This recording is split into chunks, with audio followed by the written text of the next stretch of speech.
न विदुःसुरासुरगणाः देवाय तस्मै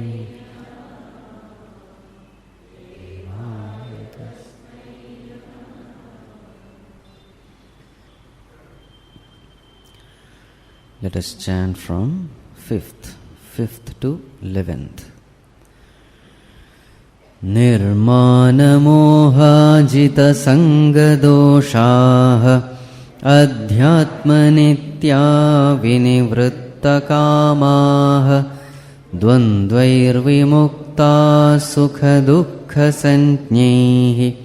गच्छन्त्यमूढाः पदमव्ययं तत् न तद्भासयते सूर्यः न शशाङ्को न पावकः यद्गत्वा न निवर्तन्ते तद्धाम परमं मम ममैवांशो जीवलोके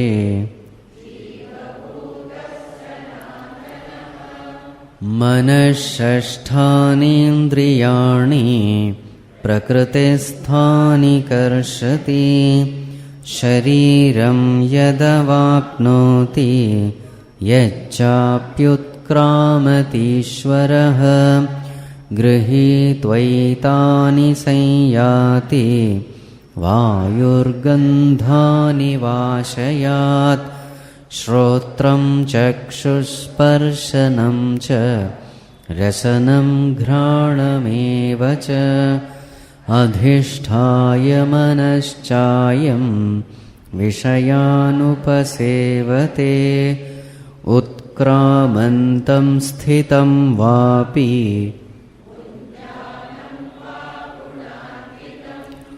विमूढानानुपश्यन्ति पश्यन्ति ज्ञानचक्षुषः यतन्तो योगिनश्चैनं यतन्तोऽप्यकृतात्मानः नैनं पश्यन्त्यचेतसः.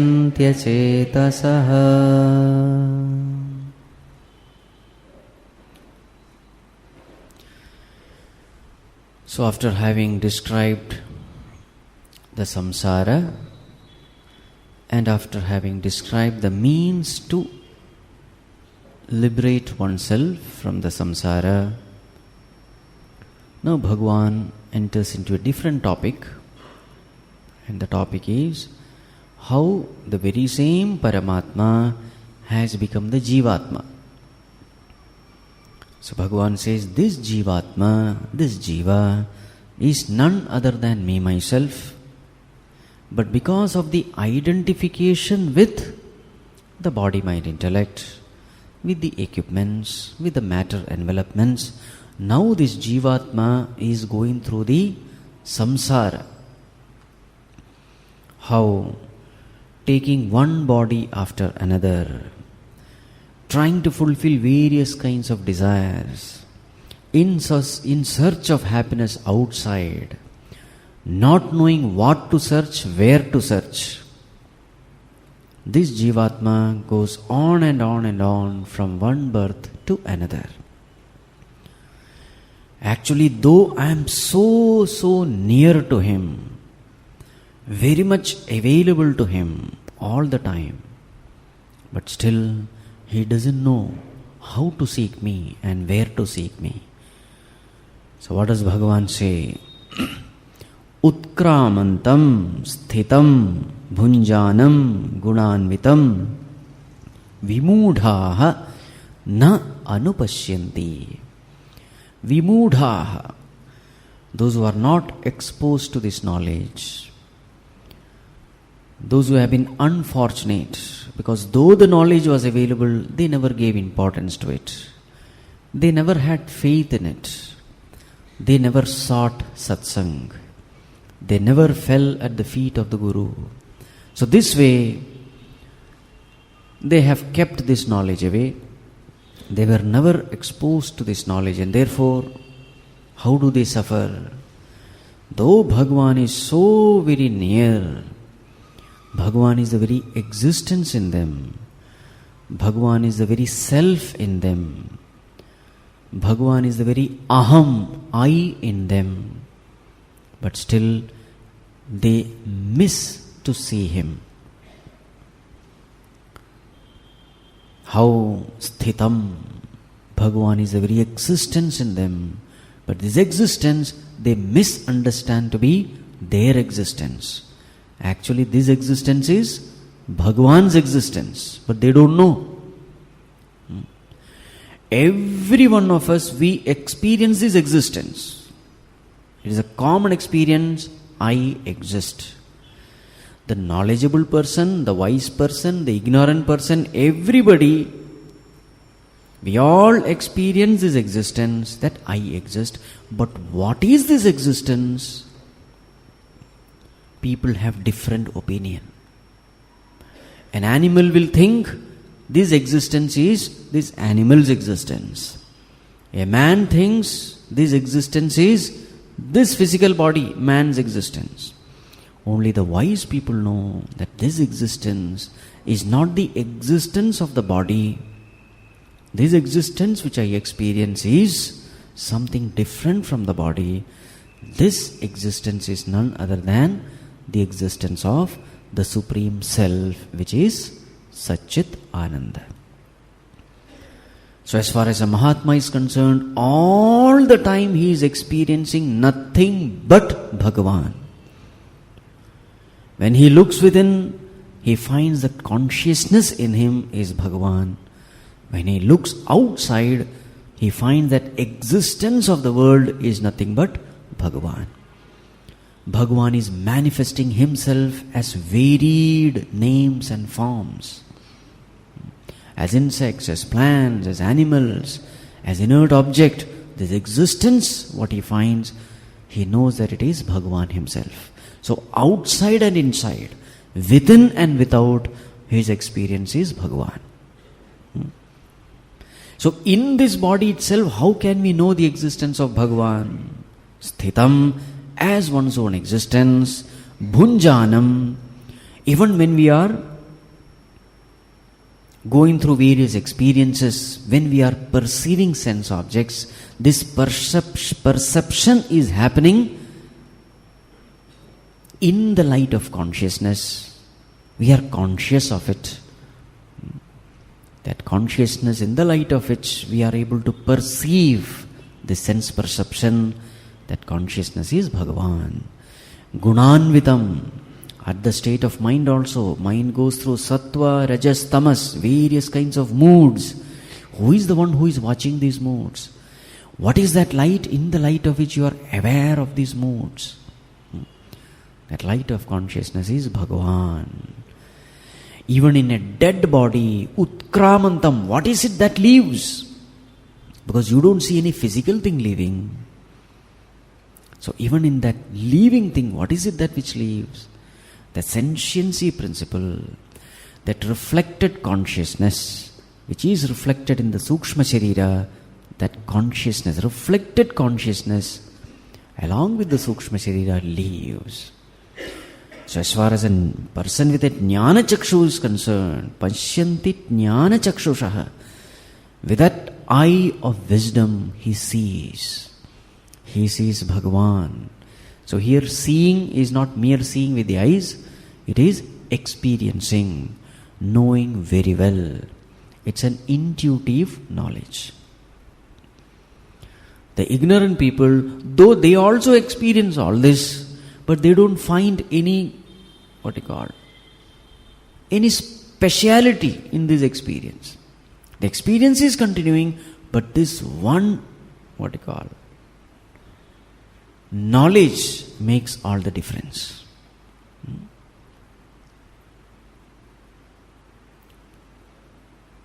That is why it is called self-ignorance. What is ignorance? That which you ignore is ignorance. It is there, but you ignore it. You don't pay attention to it. You are not experiencing not because it is not there. You are not experiencing because you have ignored it. You have not paid attention to it. Now this is a very, very powerful practical technique. Paying attention to consciousness. Paying attention to the mind. Paying attention to all the bodily functions. Paying attention. As you are paying attention, this paying attention is nothing but witnessing. Knowing that this witness is God, every day for some time, pay attention. What you pay attention is not important, but paying attention to this consciousness which is witnessing everything. As you make this habit, you will find this paying attention becomes your habit, becomes your nature, and over a period of time it becomes effortless. It becomes natural to you. And then you will find, as you are paying more and more attention to this consciousness in you, you become unaffected by the ups and downs of life. You start experiencing the nature of consciousness, which is Sat, Chit, Anand. But this you have to practice. Now the practice is, this also has come out of practice. Our entire attention is upon the world. We are more interested in the changes happening in the world rather than the witness who is observing these changes. So make this a habit. Start paying attention to this consciousness who is witnessing all the changes that is happening inside and outside. And slowly, slowly you will come to know what Bhagavān is speaking here. That presence in you, that witnessing consciousness in you, that state of being in you. You start experiencing it.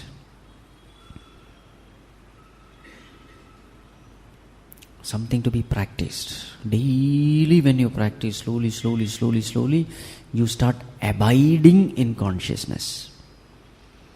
And then whatever is said, it will start making sense. Pashyanti jñāna chakshushaha. The one who has this jñāna chakshu, he sees. The others, though they see, they don't see. The very same thought is taken up in the next verse, verse number 11. Yatanto yoginaschainam pashyanti atmani avasthitam. Yatantaha api akritātmāhā na enam pashyanti achetasaha. The people who are yogis, by striving in the right direction, they come to experience this great truth called God as one's own self. Atmani avasthitam. They find that this God is not somewhere outside or far away, He is right here. With the right effort, the yogi experiences that God as his own self. What about the others? Others, yatantaha api, they are also striving, but not in the right way. Akritātmāhā, achetasaha, na enam pashyati. Akritātmāhā means asamskritātmāhā, means those who have not purified their mind according to the instructions given by the scriptures. Their minds are impure. And with the impure mind, achetasaha, not striving in the right direction, without the discriminating ability of the intellect, they also strive, but na enam pashyanti. Their efforts become futile. No doubt effort has to be needed, but there are so many other factors along with the effort. What are the things? Number one, right direction. Number two, right purpose. Number three, right attitude. And number four, right amount of effort. When these four factors come together, such a person pashyanti. Such a person develops the jñāna chakshu. Whatever is said here is 100% right. Those who don't follow these instructions, you find in the society how they are lost. The first one is lack of right direction. And the best example is the modern scientists. As far as the modern scientists are concerned, they don't have any faith in the Vedas, in the scriptures. That astikya buddhi is not there. They don't consider Vedas as the pramana, the means of knowledge. When you don't consider Vedas as the means of knowledge, so naturally there is no question of striving in the path shown by the Vedas. So what happens? Such people in Kathopanishad, Lord Yamaraj mentions, avidyāyām antare vartamānāha swayam dhīrāha panditam manyamānāha dandramyamānā paryanti mūdhāhā andhenaiva niyamānā yathandhāha. Avidyāyām antare vartamānāha, remaining in that avidya, ignorance. But do they accept that they are in ignorance? No. Swayam dhīrāha panditam manyamānā, considering themselves as dhīrāha, wise people. Panditam, wise people, scholarly people, intelligent people, they arrogate themselves all this. And what is their condition? Dandramyamānāha paryanti mūdhāhā, such fools, groping in darkness. And what do? Andhenaiva niyamānā yathandhāha, blind leading the blind. They claim that they know everything and they offer their help to guide others. So Lord Yamaraj says, this is like the blind guiding the blind. The fellow himself is groping in the dark. No, he is guiding the others. Right direction is not there. How to strive? The modern scientists, they are also striving to know the ultimate truth.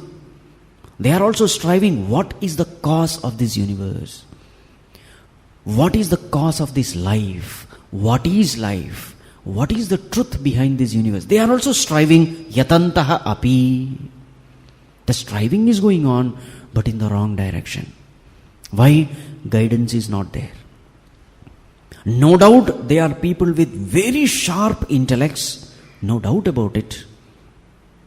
Here and there they stumble across some inventions, some discoveries, no doubt. Very intelligent people, no doubt. But when it comes to seeking the truth, searching for the truth, just your mere intelligence will not do.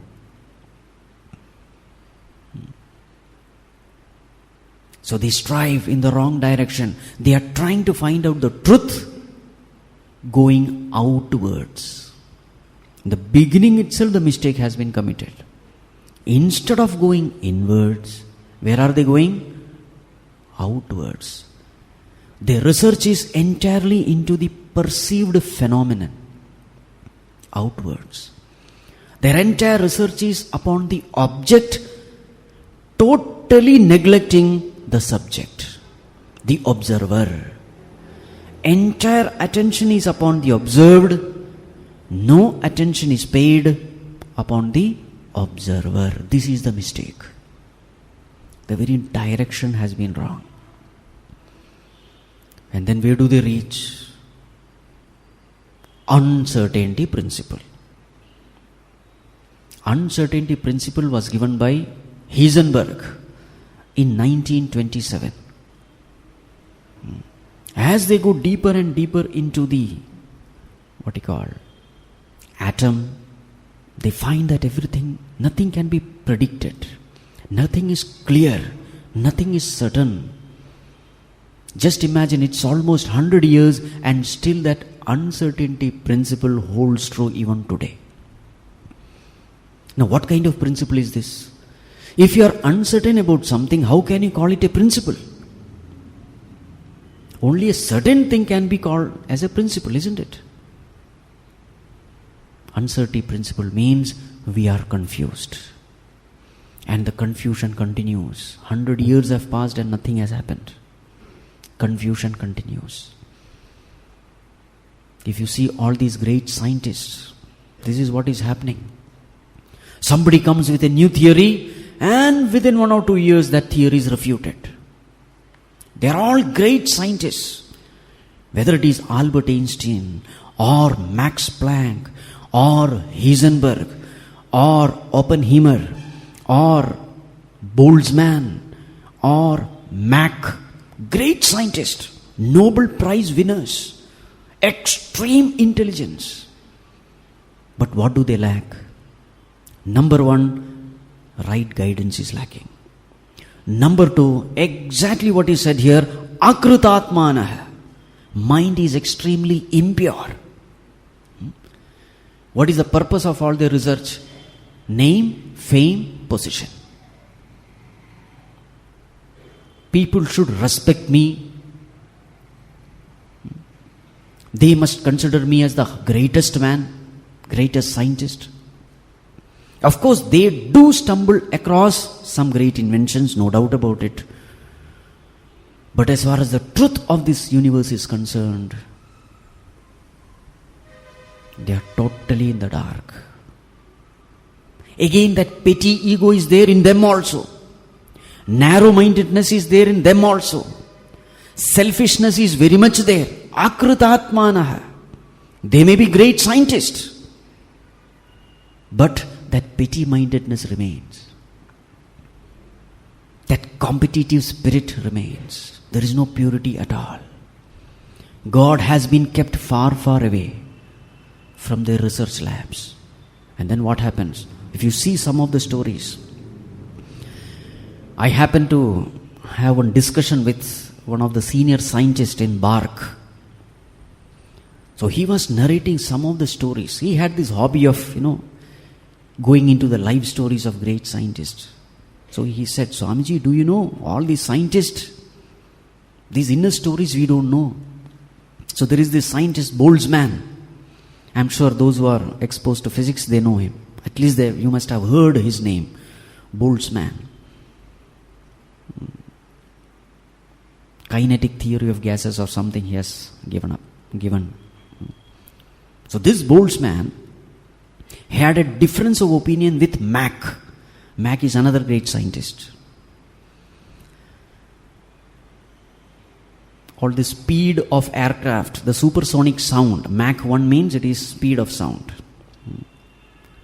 So that name has been given in his remembrance. So he had a difference of opinion with Mach, Boltzmann. Boltzmann said atoms etc. exist. Mach said no, they are all illusions. And this great scientist Boltzmann, he was so hurt, he committed suicide. Now look at this. You may have extreme intelligence, but that doesn't mean you are mature. Just because somebody is not accepting your theory, you go and commit suicide. What nonsense. The ego was hurt. He thought, what is the purpose of living? Now what can you expect from such scientists? This is true with all these great scientists. Extreme intelligence, but no direction. Why no direction? They don't have faith in the scriptures.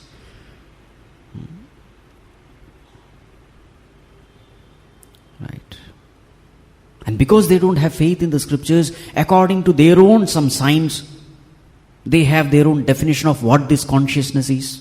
According to them, consciousness is nothing but a, neurological phenomenon happening in the brain. They don't accept consciousness as God. Something happening in the brain. A neurological phenomenon. That's all. So there is a body, and because the body is alive, there is something called consciousness which is there. What is Vedantic standpoint? Consciousness is totally different from this matter envelopment, just like electricity is totally different from the device. Consciousness has nothing to do with the body. This is Vedantic standpoint. This is the standpoint of the Vedas. But here, consciousness has been given no importance at all. At the most, it is considered as a property of the mind. And what is consciousness? Play of some chemical. Because some chemical reaction happened, as a product, some consciousness has come. So it is some product of some chemical reaction. Bas. This is what happens when you are not guided properly. Direction itself is wrong. Then how can you reach the ultimate truth? So both are true. Akritātmāhā, achetasaha. Achetasaha means right knowledge has not been given. And even when the knowledge is there, they have no faith. They have no faith because the mind is not pure. There is no faith in the scriptures, in the teachings. The whole, and as I said, these scientists are kept as the role model for the younger generation. The entire younger generation, they listen to these names. They think that they are the ultimate, and they follow them. Andhena niyamana yathanda. And what is their condition? Total confusion. Each scientist is not in agreement with the other. They have the difference of opinion. When it comes to the subtle matters, their opinions differ. And everyone is trying to refute the other. These are all the, brutal facts of life.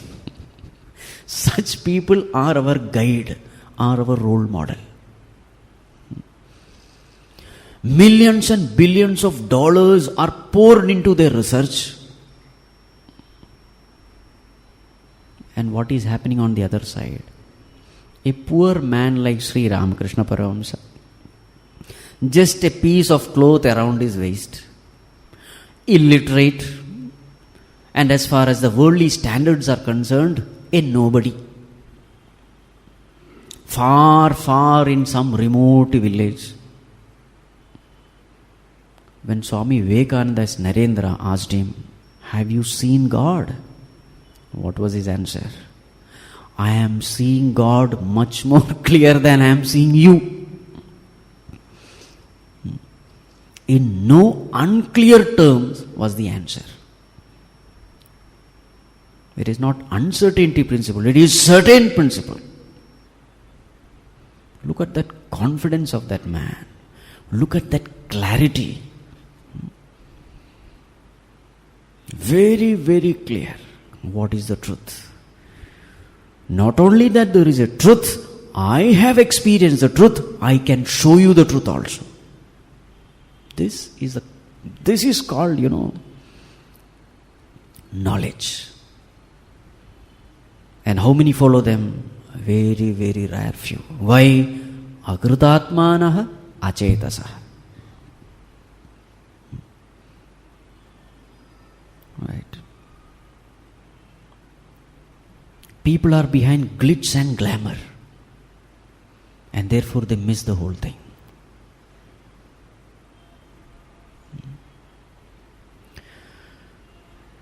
So why is it that we are not reaching the goal? Number one, lack of direction.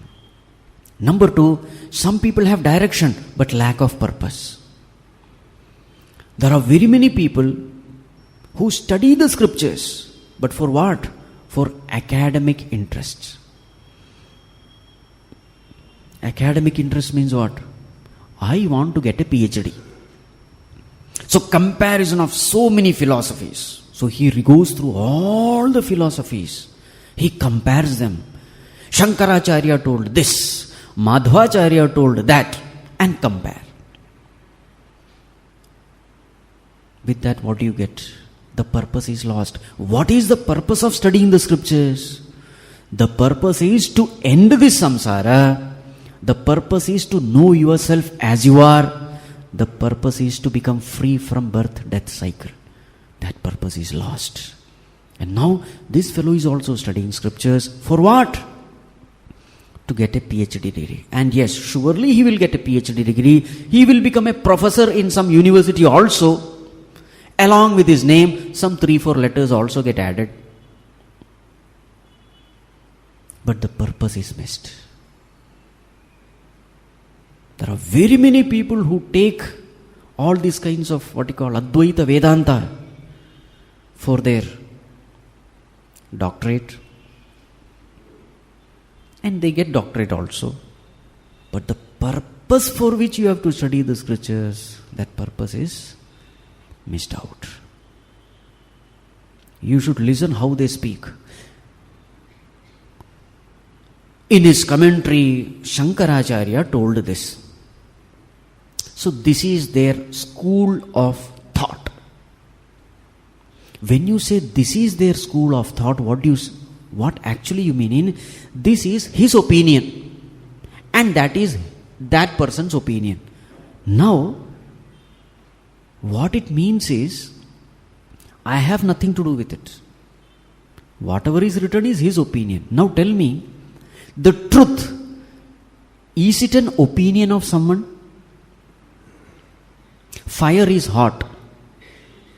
Is it an opinion or is it a truth?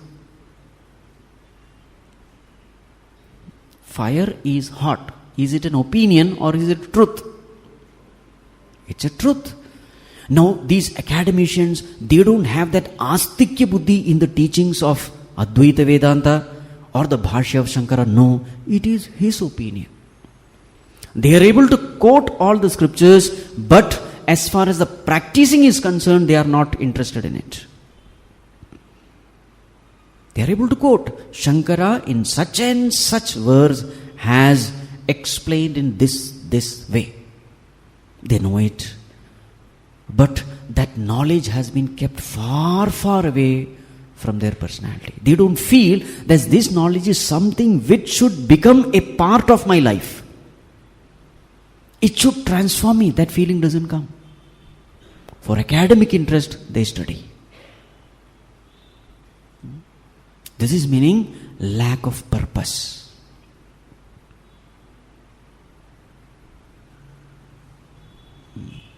Some people have right direction also, purpose also, but lack of right attitude.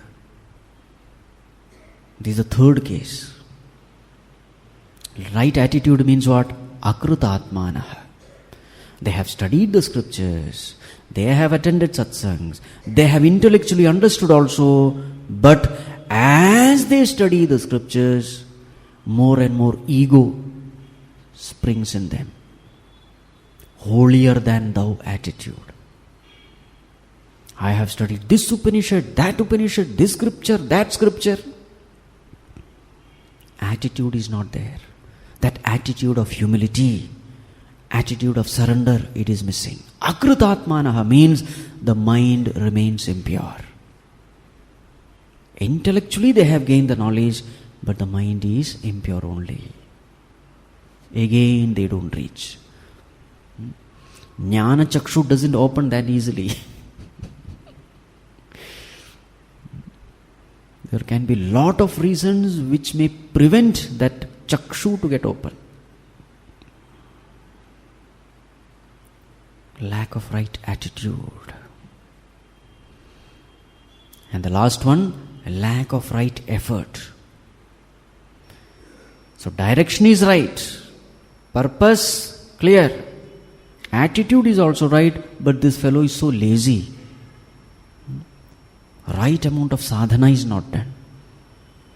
Getting up early in the morning, doing meditation, doing prayer, doing Shravana, Manana, Nididhyāsana. No, lazy fellow. Effort is not there. Right effort is not there. So all these kinds of people we find in the society. Manushyanam sahasreshu kaschit yatati siddhaye yatataamapi siddhanam kaschin mam veti tattvataha. Among thousands and thousands of people, very, very rare few come to spiritual path. And among those rare few, very, very, very few reach me, Bhagavān says. So we have to alert ourselves. Where are we stuck? We must have faith in the scriptures. We must take the path shown by the scriptures. And we must be very clear what the scriptures are aiming at. Clarity should be there. Purity of heart also should be there. Clarity of intellect will make you achetasaha. Purity of heart will make you akritātmāhā. And then, what? Yatantaha, strive hard. Then definitely you will reach. So therefore Bhagavān says, Yatantaha yoginaha pashyanti atmani avasthitam. Such a yogi who is striving in the right direction, such a person gains this great knowledge. So what do you mean right direction? So there are different stages. The first one, karma yogena mala nivrittihi or chitta shuddhihi. Through karma yoga you attain purity of mind. Karma yogena chitta shuddhihi.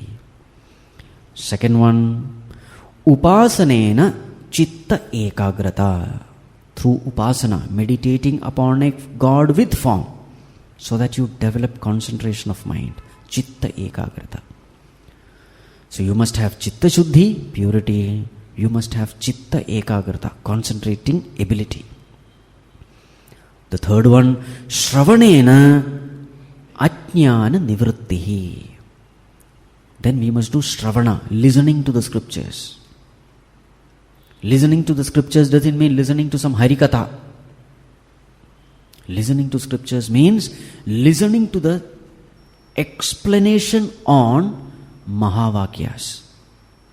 Tat tvam asi, aham brahma asmi. These are all Mahavakyas. How is that I am equal to God? Tattvamasi means you are God. So naturally questions will come. You listen to these explanations. Shravanam. So with Shravanam what happens?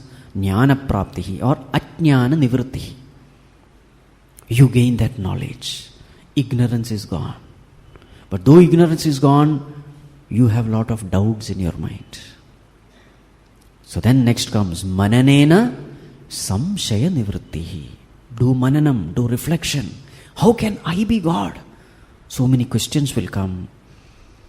So what you should do?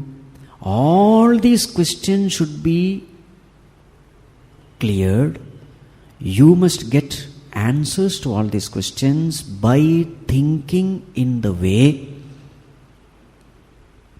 the scriptures show you. The scriptures have taken these questions because they knew that all these kinds of questions will come. How can be alpatnya alpashaktiman alpavyapi jivatma? How can such a limited jivatma equal to sarvatnya sarvashaktiman sarvavyapi paramatma? How is it possible? So this question has been taken up. Answers have been given. Solutions have been given. You have to contemplate within yourself. And as you contemplate upon this spiritual truth, slowly, the doubt starts vanishing.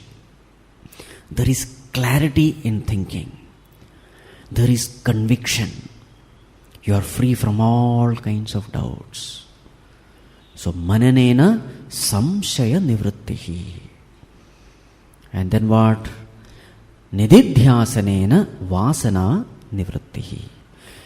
So after mananam, you are very clear that I am none other than Paramatma, I am consciousness. But there is a habitual momentum gathered by your habit. For so many years, for so many births, you have considered yourself as this jiva, as this body. You are so identified with the body that it has become a habit to identify with the body, to consider oneself to be limited, to consider oneself to be the finite BMI. This has become a habit. It has become a samskara in you, a deep-rooted impression in you. So though you are convinced that I am Paramatma, you don't feel that you are Paramatma. Because of the habitual thinking, the mind constantly thinks I am Jivatma only. So then what has to be done? Doubts are not there. It is a habit. So how can you overcome a habit? Habit is formed by constantly thinking in a particular direction. So now what you have to do? Constantly think in the opposite direction. This is the only way you can win over any habit. Right. So whenever this aham jivosmi thought comes, replace it with aham brahmasmi. Whenever the thoughts reflect the jiva bhava, replace those thoughts with the feeling I am Brahman. This will take a long time. Shravanam will take the minimum time, Mananam takes little longer, Nididhyāsanam will take long time. But slowly, as and when the old faulty thoughts are replaced by the new right way of thinking, right way of understanding, you start experiencing that bliss of the self. Gradually, in a more and more intense way. Peace becomes your nature. Happiness becomes your nature.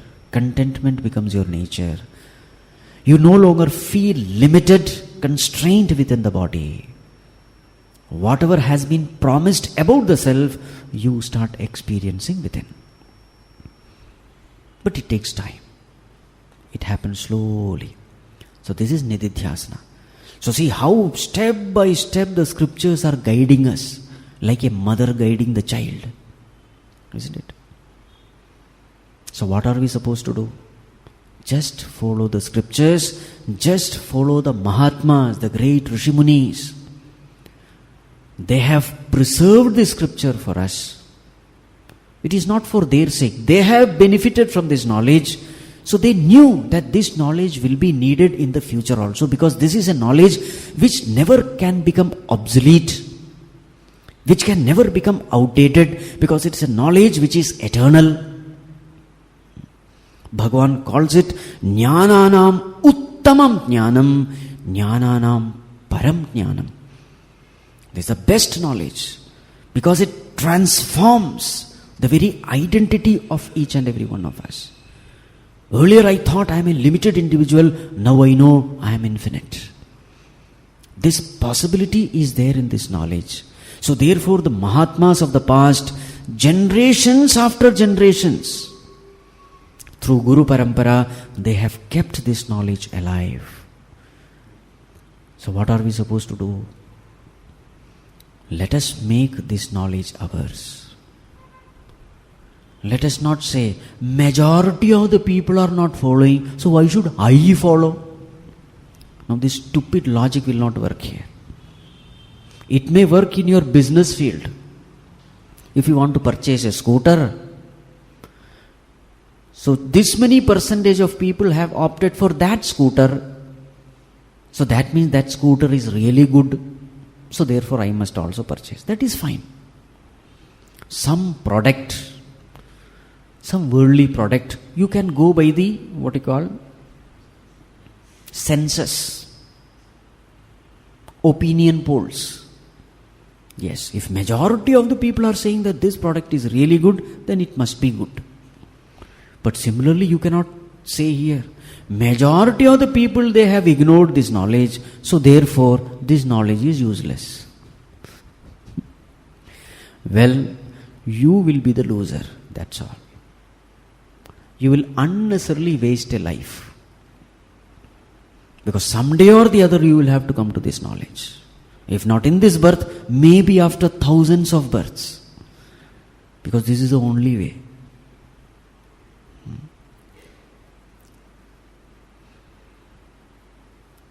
So Bhagavān says, alas, though every moment I am there, because they don't know the greatness of this consciousness, they miss this great truth. In the Upanishad, such a person is called Atmaha. Atmaha means a person who has committed suicide.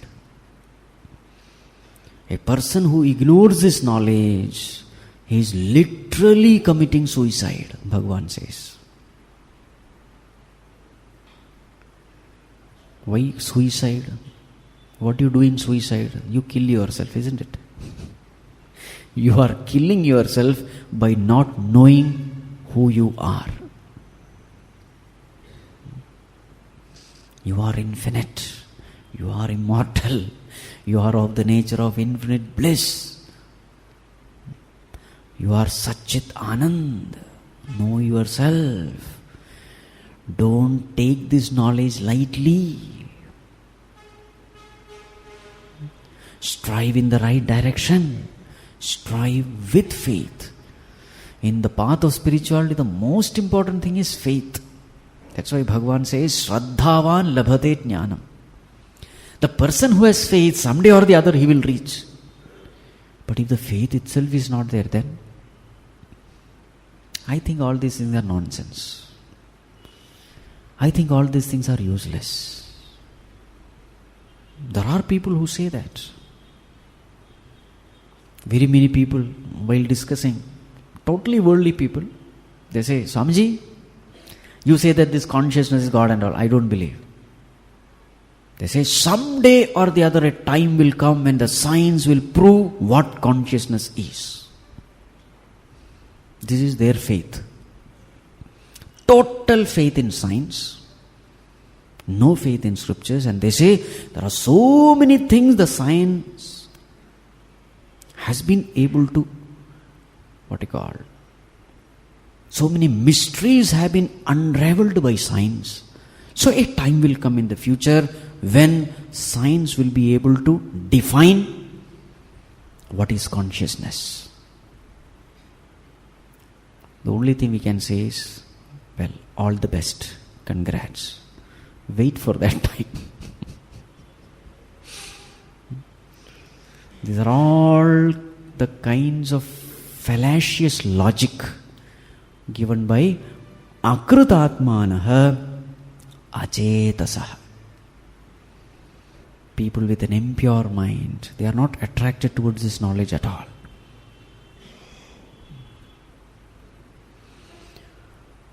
Right, so now we should proceed further. So try to feel that pain in Bhagavān. Bhagavān wants everyone to realize Him, to become one with Him. But alas, nobody shows interest. Now Bhagavān says, not only this Jivatma is me, the entire world that you see, that is also me only. Jiva is also Bhagavān. This Jagat is also Bhagavān. That is the topic taken up next. Let us chant verse number 12. So 7 to 11, Bhagavān says, I am Jivatma. 12 to 15, Bhagavān says, I am the Jagat. Let us chant verse number 12. Yadādityagatam tejaha jagadbhāsayate khilam yacchandramasi yaccāgnau tattejo vidhi māmakam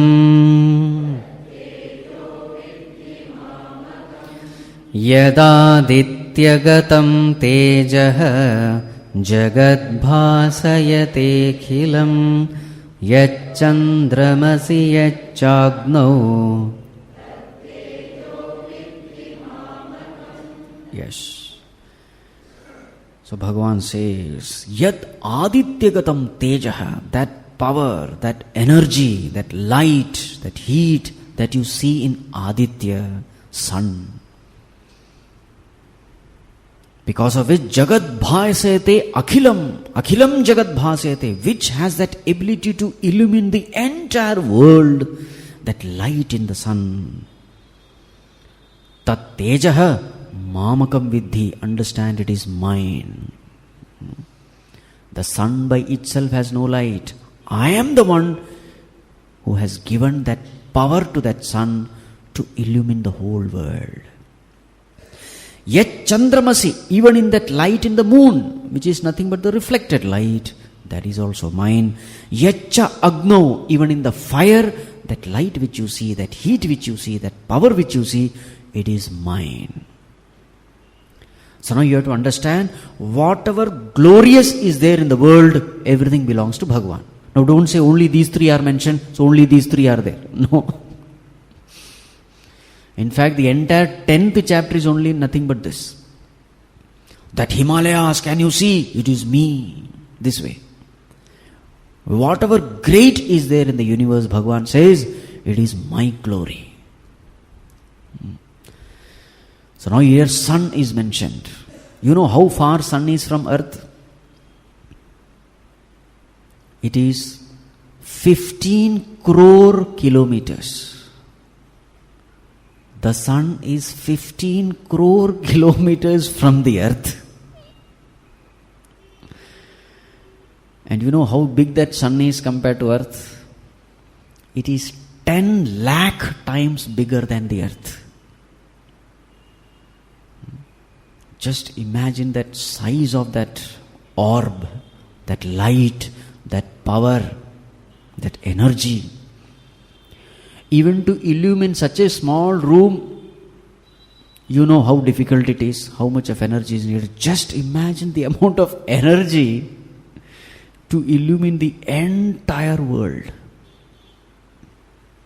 Can't even imagine.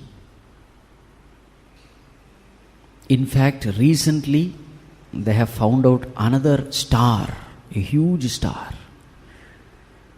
It is named as UV Scuti. SCUTI, a huge star, somewhere some 10,000 light years away they have found. And you know the size of it? 800 crore times bigger than sun. How much? So sun will be a football, or not even a football, maybe a point, a dust particle on that UV scooty. 800 crore times bigger than the sun. Sun itself is 10 lakh times bigger than earth. Then what to talk of earth compared to that star? So we should say Bhagavān has been very, very humble when he says that sun is me. Isn't it? Now who knows what all kinds of things are there? UV scooty is something which the scientists could see with a telescope or whatever. We don't know. So if you see this universe, it's mind-boggling. But since sun and the moon, their glories we can see with our eyes. So therefore Bhagavān says, Bhagavān is quoting the sun. So whatever you see here, it is my glory. So it has to be understood, whatever great phenomenon they are happening in the universe, whatever great things are there, glorious things are there, everything, credit should go to whom? Bhagavān. In fact, that way we should train our mind. Whenever something great you see in the world, or in any person, any talent or any ability, whenever you see something great, you should be reminded of Bhagavān. Credit should go to Bhagavān. A huge ocean. When you see the ocean, you should be reminded of Bhagavān. 10th chapter Bhagavān says, among all the reservoirs of water, I am ocean. This way the mind has to be trained. So whenever you see such, phenomenon in the world, devotion comes, respect comes, reverence comes for the Lord. But if you see the world through a scientific eye, even when you are seeing the sun, you will think of only of helium, hydrogen, etc. Train the mind to think as a devotee. If you want to reach God, you must train the mind to think that way. The world is the same, but how you should see the world, that choice is yours. But if you want to be a devotee, if you want to know God, there is a way to think. The world is the same, but what are you seeing? That is more important. Taponji Maharaj, when he used to take bath in Ganga, he used to say, this Ganga is none other than Brahman in liquid form. He was not seeing a mere river. Tulsi Dasji, when he used to take bath in Ganga, he used to say, I am playing in the lap of my mother. See that bhavana.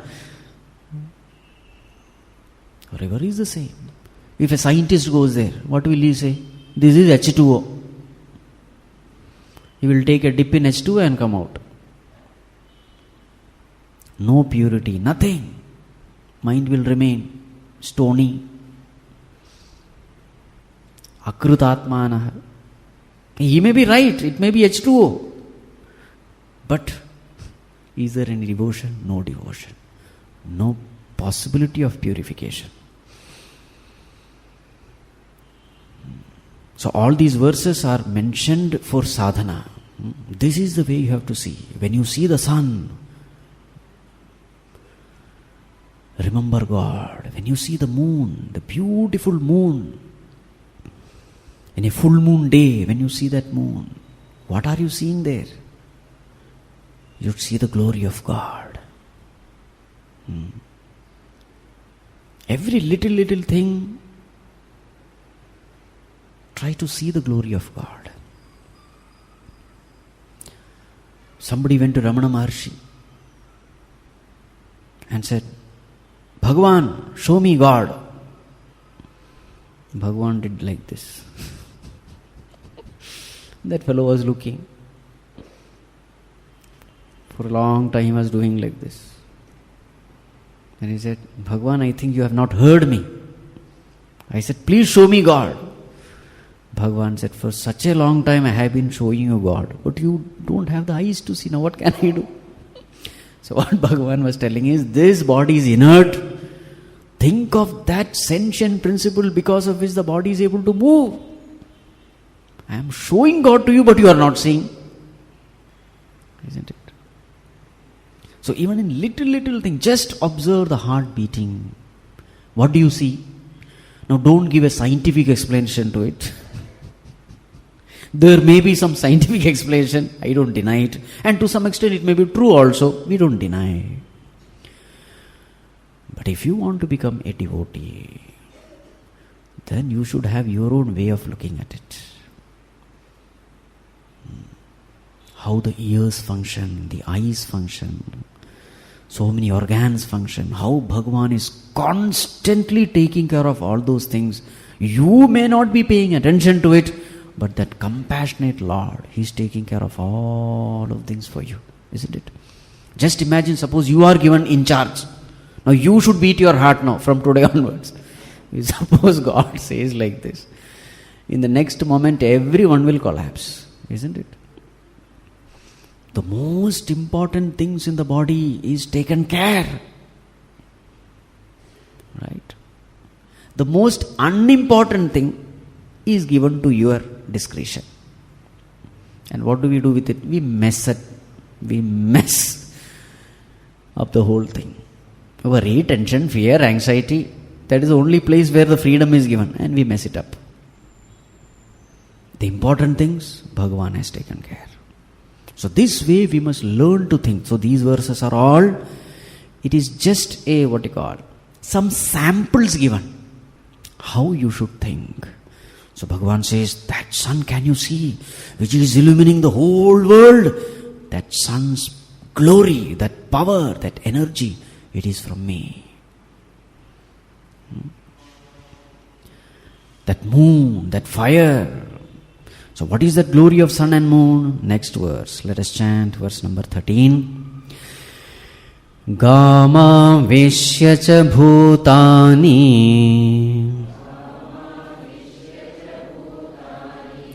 dharayamyaha mojasa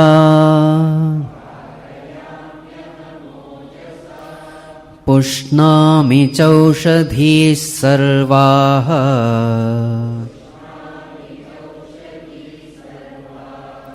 somo bhutva rasatmakaha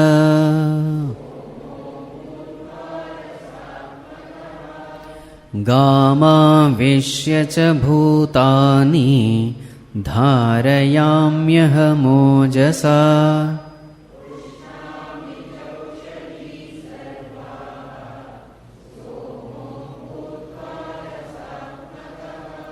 Yes, Gam Avishya, entering into the earth as the sun's rays.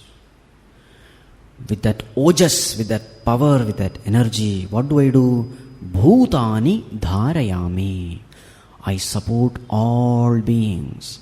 I nourish all beings. I give energy to them. Then Pushnami chaushadhi sarvaha somo bhutva rasatmakaha. Having become the moon somaha, which is rasatmakaha, nutrient giving, sap giving moon. Giving to whom? Aushadhi. Aushadhi means plant kingdom. So becoming the rays of the moon, I nourish the plant kingdom, giving them nutrition. That very juice that you find in these plants, it has come from me. That ability to nourish others, the ability of the plants to nourish others, that ability has come from me.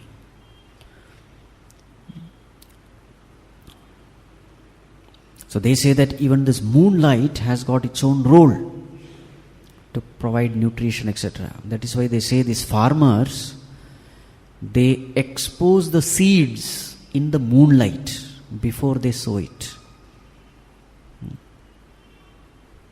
There are very many things which are not known. So Bhagavān is saying, I provide these plants to give nutrition to others through my rays of moon.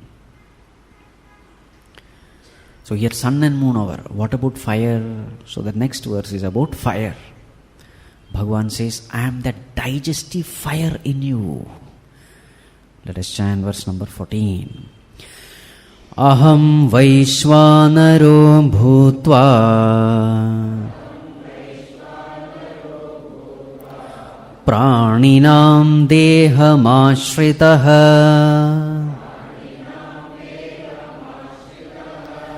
Prānāpānasamayuktah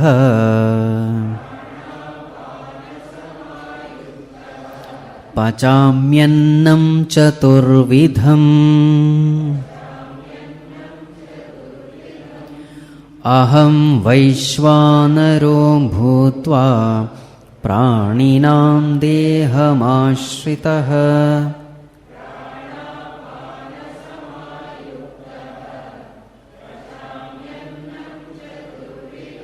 Yes, that Vaishvānara, that Jaఠaragni, that fire of digestion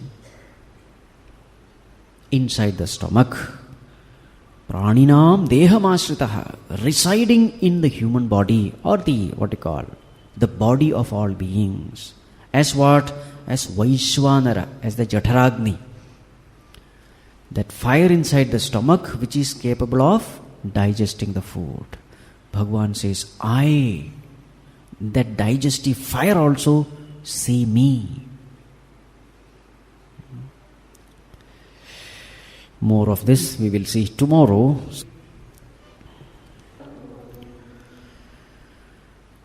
Om Sarve Bhavantu Sukhinah Sarve Santu Niramayah Sarve Bhadrani Pashyantu Ma Kaschid Dukkha Bhag Bhavet Asato Ma Sadgamaya Tamaso Ma Jyotirgamaya Mrityorma Amritam Gamaya. Om Shanti Shanti Shanti. Harihi Om Shri Gurubhyo Namaha. Harihi